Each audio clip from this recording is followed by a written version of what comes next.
This is ProBlogger. Hi there and welcome to episode 251 of the ProBlogger Podcast. My name's Darren Rowse and I'm the blogger behind ProBlogger.com, a blog, podcast, event, job board, series of ebooks and courses all designed to help you to grow a profitable blog. You can learn more about what we do at ProBlogger at ProBlogger.com. Now, in today's episode, I want to talk about email. In particular, I want to answer 3 questions that I got from some of our Facebook group on the topic of email. The questions come in from Marco, Lisa, and Leah. Marco asks some questions about getting started, choosing an email provider and what to send in those initial emails. Lisa asked about tips for opt-ins to get more people to sign up. And Leah asked about the sequence of emails that you might want to set up as an autoresponder afterwards. So the questions do progress a little bit from the easier beginner ones through to something a little bit more intermediate. You can find today's show notes and there's going to be plenty of extra reading for you. I've got some resources for you as well. You can find those show notes at ProBlogger.com/podcast/251. And I will recommend that you go to ProBlogger.com/members. And that's where you can get some downloadable resources, one of which is relevant for today's show.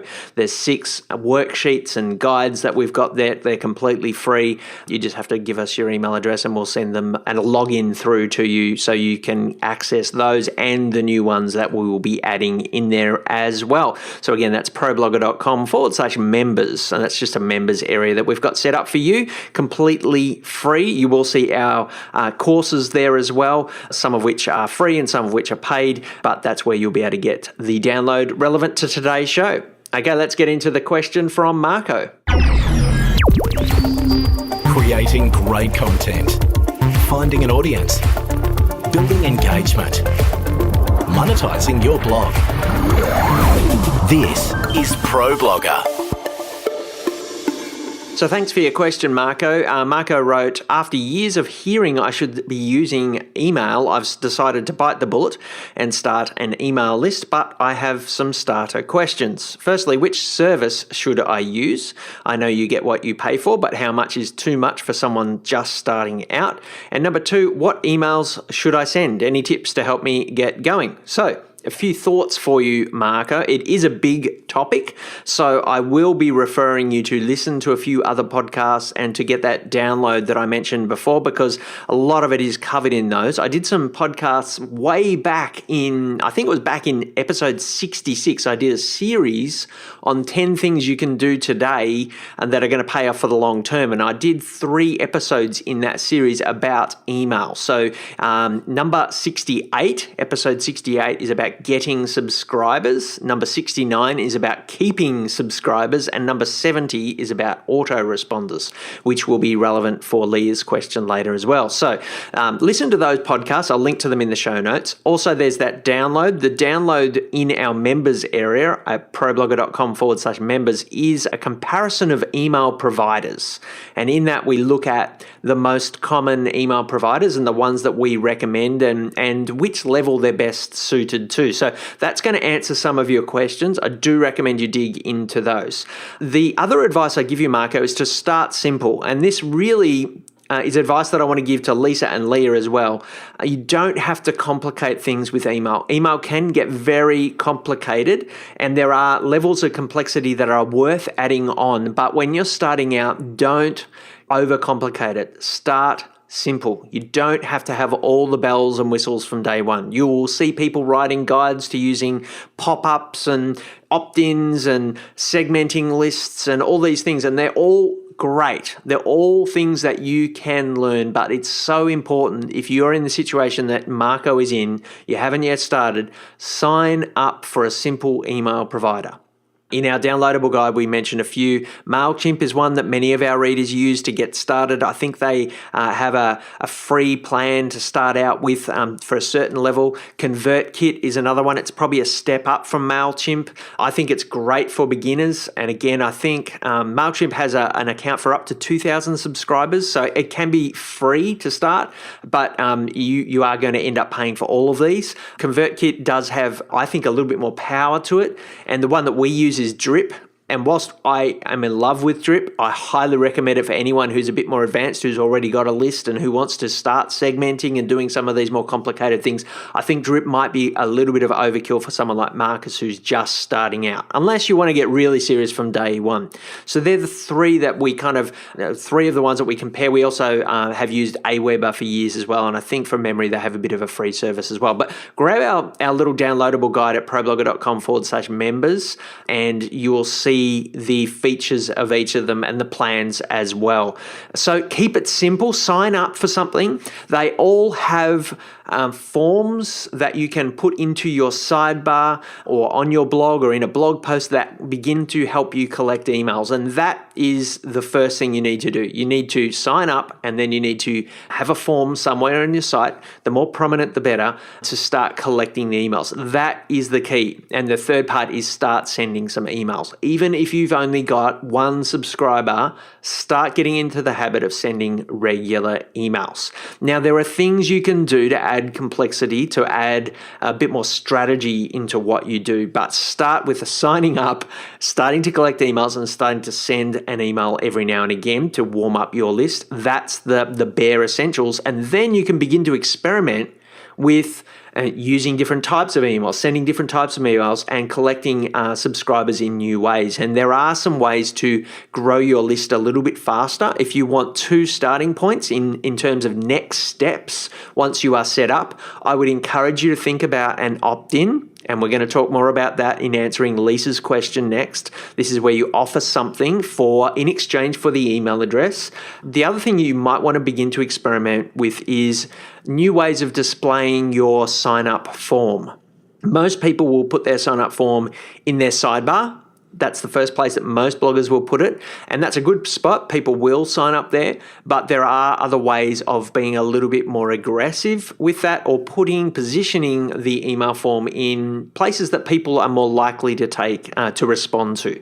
The most aggressive one is the pop-up. This is where you come to a site and they ask you immediately, or maybe after 20 seconds, to sign up. This will get you more. You may not feel comfortable with that though, and so perhaps a better first step would be an exit pop-up. And this is something that a lot of bloggers are getting quite good success with of late. This is where instead of interrupting people as they arrive on your site, you interrupt them when they go to leave your site. And that still may be a little bit aggressive for some of you, but it might be a good first step. And I think using that exit pop-up in conjunction with an opt-in, offering someone who's leaving your site a gift of, an opt-in, can be a good strategy.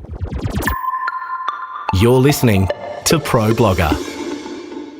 Then in terms of sending your emails, Marcus asked, what should I send? Well, again, keep it simple. You can add to this. You will change this probably over time. But the key is to send something on a regular basis that is useful. And that is really where it needs to start. It's got to be something that is going to give the people receiving your email a quick win. And that may be simply, here's a link to the new post on my site this week. That's typically what we do with the ProBlogger email that we send out, ProBlogger Plus. I send out a weekly email, and it's really a list of our new content. Here's our latest blog post. Here's our latest podcast. Here's my latest video, and here's something to think about. I might include a quote, or I might include some further reading or something else. And that is all I send. I send it on a weekly basis so that my readers get used to hearing from me, and I try and make it useful. All of the content we produce has an outcome, has a win for our audience. That is something you could do. The other option that I see some people doing is sending out just an extra piece of content in the email itself. And so you might want to just write a few paragraphs. Here's something I've learnt this week. That email in and of itself becomes useful. Of course, there are other ways of sending emails as well, and we're going to talk about some of those in a moment with autoresponders. But Marcus, can I really encourage you, get started, just sign up for one of those. You can always change email service providers later. You can take your email addresses and put them into a new one later. You don't want to be changing that too much, but it's totally fine to start out with one, and then as you grow up, as your list gets bigger, as you learn how to use email better, you can always change later on. Again, just head over to ProBlogger.com/members to grab that download. Creating great content and building your audience. This is ProBlogger.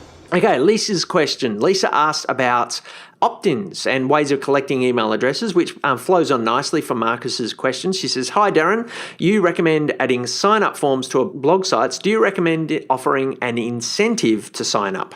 I know people are inundated with emails. How best to entice them into receiving another one into their email box?" So asking here about incentivizing the sign up. Essentially here what you are asking people to do is to give their email address in exchange for something. Opt-ins I think can be really good. I was actually very late to doing opt-ins though, because I was always a little bit worried with opt-ins that people are going to give you their email address just to get the thing and not for what comes next. And the, I guess discontinuation of, why they signed up and what they're going to get in the long term was something that I always felt a little bit awkward about. And so one of the things I would encourage you to think about when you're creating your opt-in is to make that transition from the opt-in to the next emails as seamless as possible. So what can you create as an opt-in that you can then do some follow-up on that makes the benefits of the opt-in flow even longer? This actually will mean that people want to get the next emails as well. So don't just think about the opt-in, think about what you want to do with your list in the long term and how an opt-in could be the first step in that sequence of emails that you might want to send. And this is where Lisa's question flows in nicely to Leah's in a moment, and that is about, continuing that relationship. You want to continue that relationship and you might send a weekly email like I've just mentioned to Marcus, but what other sequence of emails can you flow into that as well? Think about the opt-in in terms of the beginning of a journey, part of the process, and also think about, ways that you can then update that opt-in as well. And one of the best opt-ins that we've had at ProBlogger is one that you can see. I think if you go to ProBlogger.com/ideas, you'll see a landing page there for an opt-in we created with 180 blog post ideas. And the idea of that is that we wanted to give people a quick win, so help you to come up with ideas for your blog, and we wanted to deliver them over time. And we originally rolled that opt-in out as 6 emails over 6 months. And so that kept people subscribed, and it also showed them that, we've got lots of content for you here, and the emails that followed all flowed from that original opt-in as well. So that is one thing that you might want to be factoring into your decision. Opt-ins do work, but they don't work brilliantly if the opt-in doesn't relate to what comes next. So make that flow. The other thing that I see people debate when it comes to opt-ins is how big to make them. Probably 90% of people that I see teaching about opt-ins say deliver a quick win with your opt-in. You want something to give away something that people, if they take action on it, will get a quick win within 10 minutes of receiving it. And so our 180 blog post ideas that delivers that quick win. You sign up for our ideas and you get the first email within a minute or two, and there's 30 ideas for your blog. And that's a quick win. And that was relatively easy to create that opt-in. And that's great. So that may be one type of opt-in that you might want to do. But I actually wonder whether that type of opt-in is going to work in the long run as much as it used to, because so many people are offering these little free downloadable things. Here's a list of tools that you could use. Here's a list of ideas. Here's a list of, and it becomes these little ebooks or these little PDFs. It's so easy to create them, and they do work to an extent, but what impact do they actually have on your reader? Is there an opportunity to go a little bit deeper and to create something that is more useful to them? Because let's face it, we've all got probably a hard drive full of things that we downloaded on the internet that we never actually really go back to and use.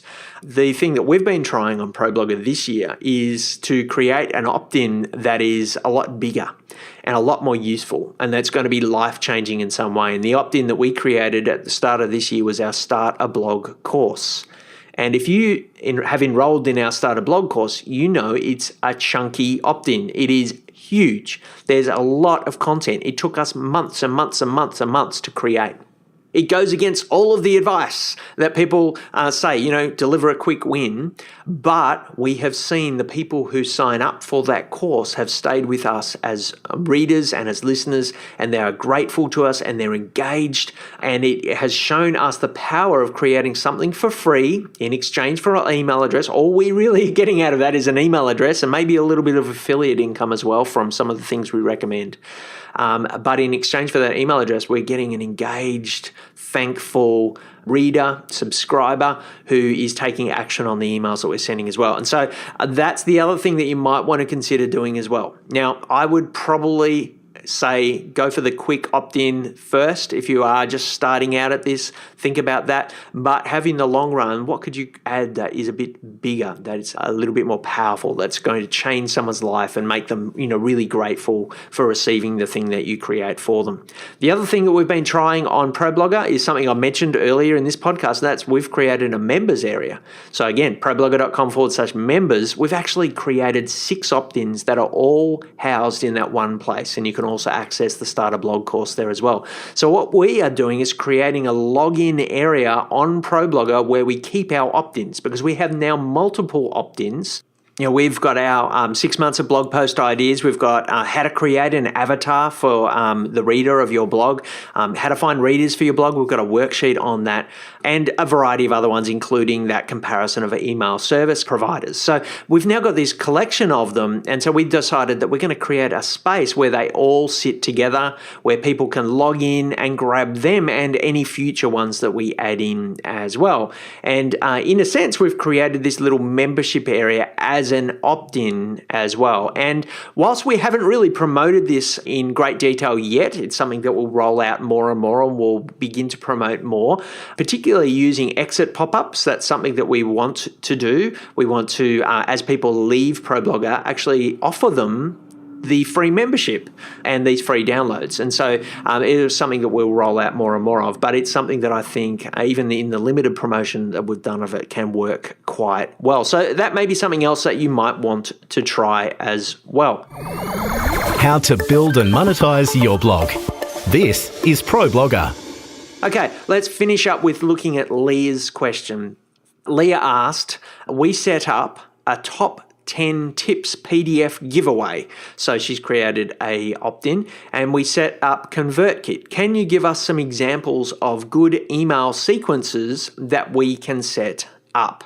And so, Leah, I would highly recommend that you go and listen to the episode that I mentioned earlier. It was episode 70, and that's about 8 ways to use autoresponders to drive traffic and increase your blogging income. That does outline 8 different types of sequences of emails that you can send out. Now, there's a variety of things that mentioned there. Let me just mention a few types of things that you might want to include in your sequence. But really, I guess the big thing that I would encourage you to do is to think about where do you want to lead your readers to with the email sequence. Do you want to turn them from a subscriber into a customer? Do you want to turn them from a subscriber into an attender of one of your events? Do you just want to use that sequence to get more eyeballs on your site because maybe you're monetizing with advertising? Are you wanting them to buy an affiliate product? There's a variety of things that you might want to be wanting to do with your reader. And so it's really important to understand what the goal is of having a subscriber. A lot of it will come down to the model that you have on your site. If you're selling something, if you're selling a service, if you're selling an event, if you're just trying to build your profile, if you're trying to get people to buy your book, whatever it might be. So nail that first. I think that's the most important thing. And then you can just design a sequence of emails that has the potential to take someone from being a first-time subscriber who doesn't really know who you are, put yourself in their position, what is going to stop them from becoming what you want them to become.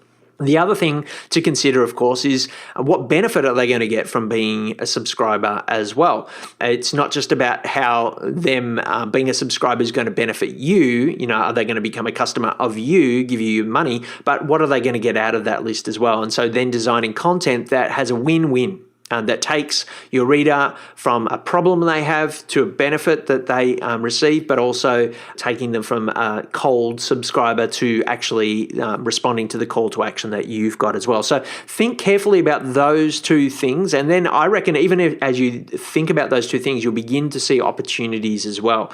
A lot of people in their emails, autoresponders will do things like send out extra exclusive content. So a sequence of case studies or a sequence of tutorials that you can't get on the blog, a sequence of emails that answer frequently asked questions, that tackle pain points or that tackle the gains that subscribers want. So extra exclusive content is one thing that you can potentially do there. The other thing that you might want to do is even think about putting together a little mini course.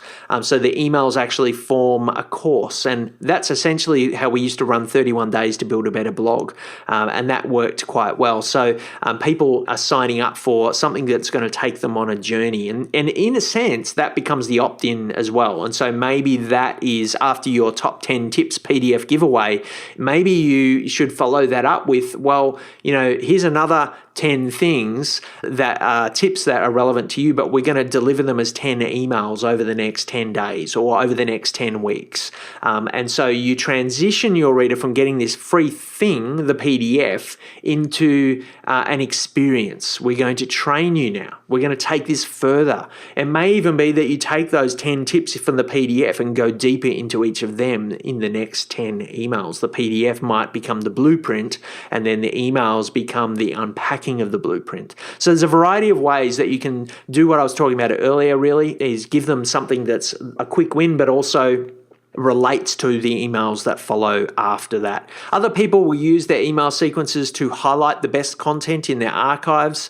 So we do this from time to time on Digital Photography School. We have a little email sequence that once every month or two, we send out an email automatically that just highlights here's 10 portrait photography tips that you may have missed but as a new subscriber to our site, or here's 10 landscape photography tips. And those emails are just about trying to get people over to our site.